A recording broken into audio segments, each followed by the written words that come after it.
Oda Nobunaga is one of the most famous figures in Japanese history. But to understand why he mattered, we should not begin with legend. We should begin with the problem he solved. In the 16th century, Japan was divided among competing regional powers. Many daimyo were strong inside their own territories. Some could win battles, some could govern provinces, but turning regional strength into a national project was much harder. Nobunaga began in Owari, in central Japan. Owari was not the largest province, but it had advantages. It was fertile. It was connected to important routes. It was close enough to the political center to matter, but contested enough to produce hard military lessons. His breakthrough came in 1560 at the Battle of Okehazama. The Imagawa, a powerful neighboring family, advanced with a much larger force. Nobunaga attacked in a sudden strike and killed Imagawa Yoshimoto. The victory changed his reputation. He was no longer just a difficult local lord. He was dangerous. But one battle does not explain Nobunaga. His real importance was his method. He used whatever strengthened his position.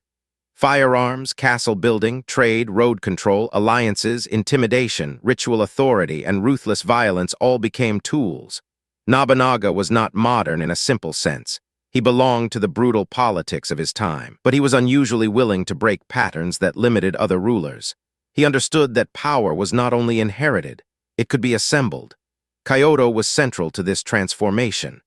In 1568, Nobunaga entered Kyoto in support of Ashikaga Yoshiaki, who became shogun. This move gave Nobunaga access to national legitimacy. He could now act not merely as one warlord among many, but as a force inside the old political center. That relationship did not remain peaceful. Nobunaga eventually turned against Yoshiaki and helped end the effective power of the Ashikaga shogunate. In doing so, he showed that the old title of shogun could no longer control the new military reality. Nobunaga also confronted powerful religious and local institutions. Some temples and leagues had armies, fortresses, money, and political independence. For Nobunaga, any power center that blocked unification had to be neutralized or destroyed. This is one reason he remains controversial. Nobunaga could be innovative, strategic, and terrifying. His campaigns were not gentle. His enemies often remembered him as a destroyer. Yet his violence was part of a broader project, reducing the number of independent powers that could resist central control.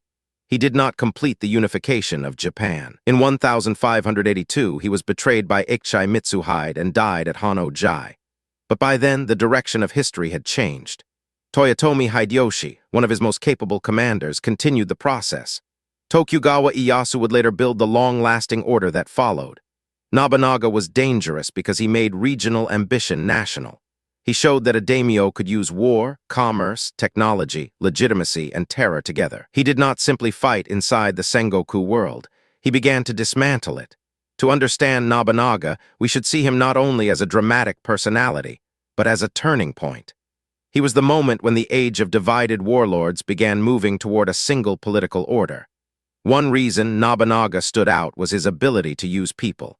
He promoted capable followers even when they did not fit the oldest expectations of status. Toyotomi Hideyoshi, who would later complete the unification of Japan, rose under Nobunaga. This tells us something important about Nobunaga's style of rule. Talent could matter when it served the larger project. He also understood the value of economic freedom, at least when it strengthened his power. Policies often described as free markets and open guilds helped weaken older monopolies and encourage commerce in areas he controlled. This was not liberalism in the modern sense. It was state-building through economic control and release. Nobunaga's relationship with religion was equally strategic. He was not simply anti-religious. He opposed institutions that held military and political power outside his control. Some temples were spiritual centers, but they could also be armed, wealthy, and independent. For a ruler trying to centralize authority, that independence was unacceptable. His use of firearms is famous, especially because later accounts connected him with organized volleys at Nagashino in 1575. Historians debate the details, but the larger point remains clear. Nobunaga recognized that disciplined firepower, fortifications, and command structure could defeat older styles of warfare when used together. He was also skilled at symbolism, entering Kyoto, supporting, and then rejecting a shogun, protecting some institutions while destroying others, and presenting himself as a restorer of order all helped him appear larger than a normal daimyo. At the same time, his rise created fear. Nobunaga's enemies could see what made him different. He was not only trying to survive, he was reducing the number of powers that could say no to him. That ambition made betrayal likely. A ruler who breaks many old arrangements creates many frightened allies as well as enemies. The Hano-Jai incident in 1582 was shocking, but it also reminds us that Nobunaga's system was still personal. It depended on obedience from powerful men around him. His death did not erase his impact.